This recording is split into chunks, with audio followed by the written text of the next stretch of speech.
Hello friends, എല്ലാവർക്കും പുതിയൊരു വീഡിയോയിലേക്ക് സ്വാഗതം. ഞാനിന്ന് നിങ്ങൾക്ക് നോർത്ത് ഇന്ത്യൻസിൻ്റെ ഒരു വിശേഷത്തെക്കുറിച്ചാണ് പറയാൻ പോകുന്നത്. ഇത് ഛഠ് പൂജ എന്ന് പറയും.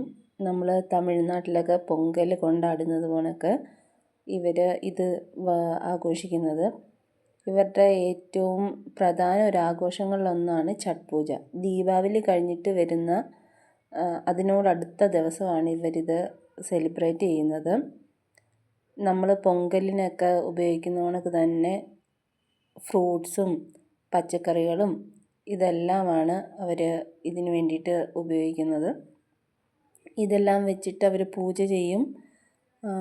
പിന്നെ അത് അടുത്തുള്ളൊരു നദിയിലൂടെ അവരത് ഒഴുക്കും.